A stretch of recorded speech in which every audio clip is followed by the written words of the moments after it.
but I can still get my manifestation. This is something that Caleb and I have worked on together, and a lot of people are following.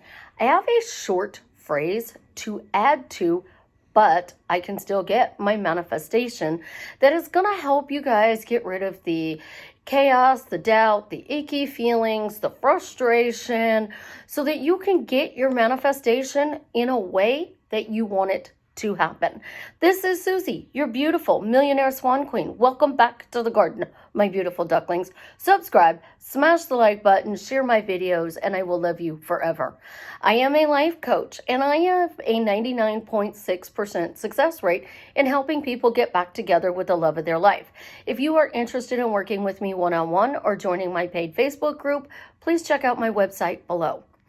So when we talked in our last video, I was explaining to you guys that to me, but I can still get my manifestation is coming out to be the new perfect word. And I hate the word perfect because if you are manifesting a specific person and that person disrespects you, doesn't appreciate you, ghosts you, does all of those things that you're telling me that you don't like, and then you're saying, I feel icky, but I can still get my manifestation.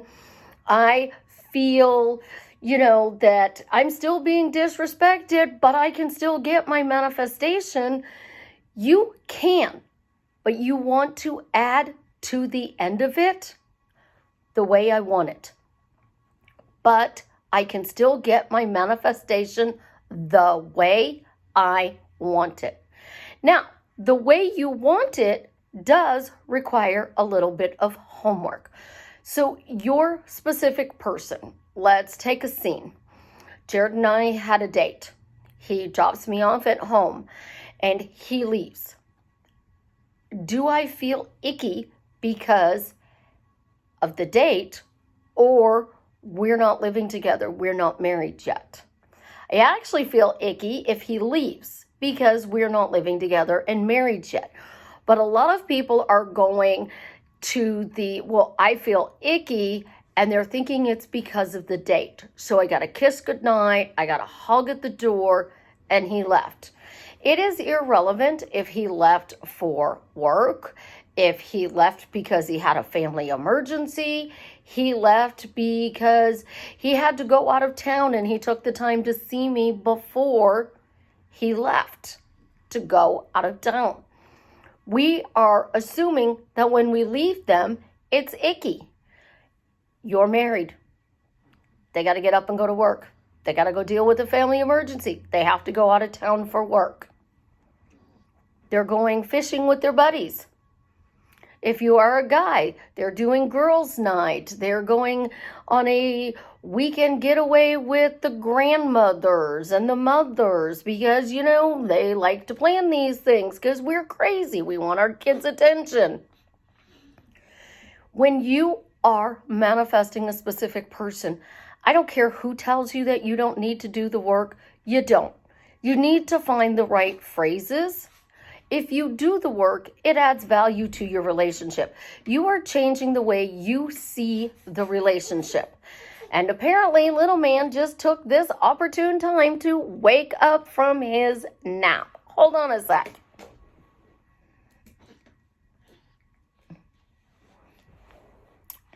So you are going to have to do some work, changing the way you see the relationship. So the first thing, how do you want this relationship to be? Do you want it to be fun? Do you want it to be adventurous, romantic, playful? Do you want it to be, open? Do you want it to be monogamous? How do you see this relationship? So in my relationship with Jared, I want it to be monogamous, I want it to be fun, and I want it to be romantic. So what do I define as fun, romantic, and monogamous? That means obviously we're only sleeping with each other, not just at night, but physically we're only interacting in adult extracurricular activity with ourselves, nobody else. Romantic. I want candlelight, flowers. I want walks in the rain. I want to go play in the snow. I want to go take a picnic at the falls or the park. I don't want to go for a drive in the country. I'm sorry, getting in the car and just going for a drive and not telling me where I'm going throws my anxiety through the roof. So I don't want to do that. I want planned romantic things. Fun. Hey, let's go roller skating.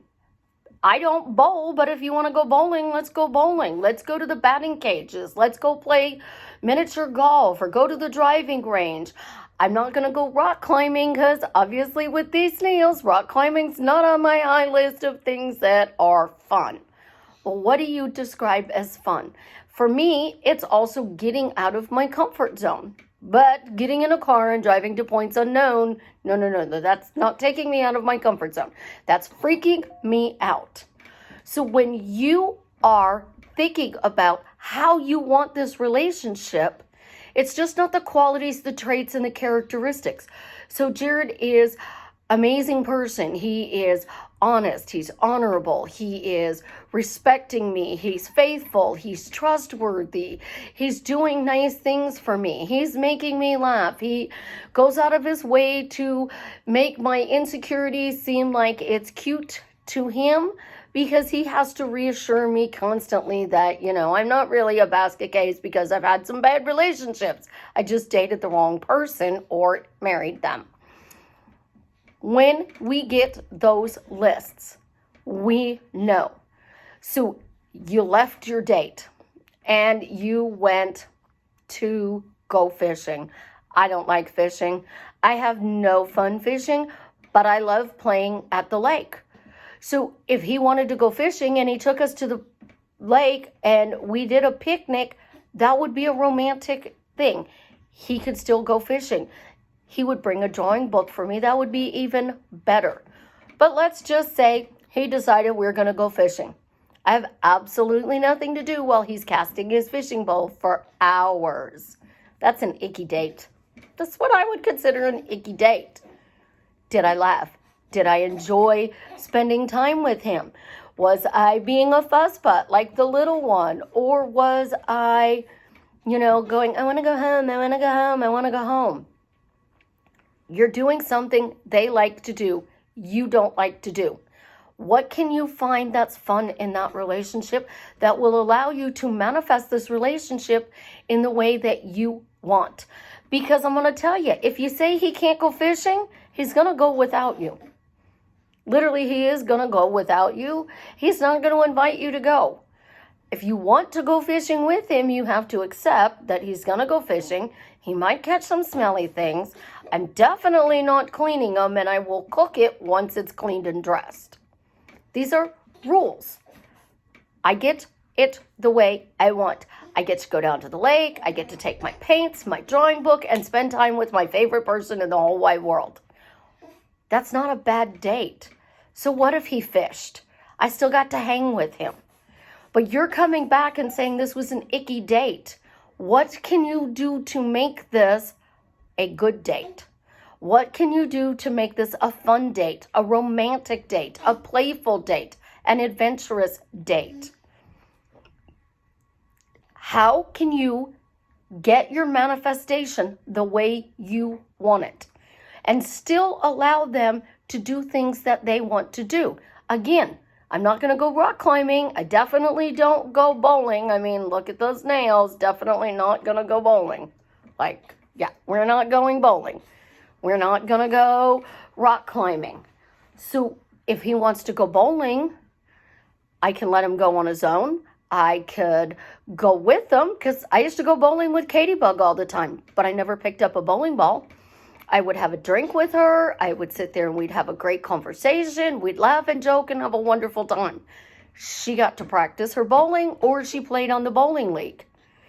When you are getting your manifestation the way you want, you still have to have some give and take in the relationship.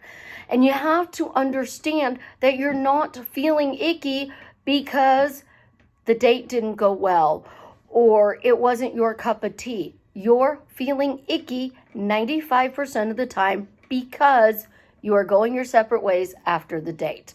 And it doesn't matter if the date lasts 2 hours or if it lasts 24 hours. You are manifesting this person to be your spouse. Them not coming home with you at the end of the day is going to feel icky. So define how you want this relationship to be. Playful, romantic, adventurous, fun, monogamous.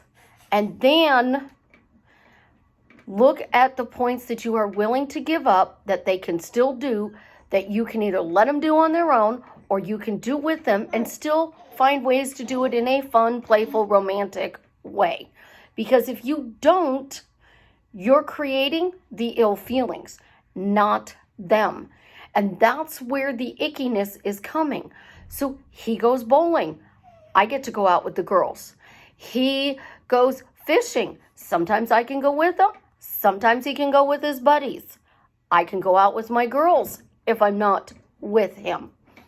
Think about ways that you can feel good in the relationship, because when you get what you want, it's the feeling of being happy in this relationship, and this relationship is good for you. So what do you want? You gotta do your homework. And then if you are having a bad day or things are not going as well as you want, when you say, but I still get my manifestation the way I want, you know exactly what the way you want that manifestation to come in as. Relationships are give and take. Sometimes they do things we don't like. Sometimes we do things they don't like. I'm really pretty sure, 100% positive, Jared's not going to want to go spend 3 hours in the nail salon while I get a pedicure and my nails done. He'd rather go fishing or bowling or play hockey or go for a run or a bike ride, go to the gym. He's going to want to find something else to do when I get my nails done. If I'm going to the mall, he's probably going to want to go with me because I hate the mall, and he's going to want to make it a fun trip. This is what I'm talking about. At the end of the day, you still get your manifestation the way you want, but you have to define how you want it in order to get it. You guys have an absolutely positively amazing day. Mr. Chance has decided that he needs Susie's attention, so we are going to go play now. While we're playing, you guys leave me a comment and let us know how we drastically changed your life for the better. Love you.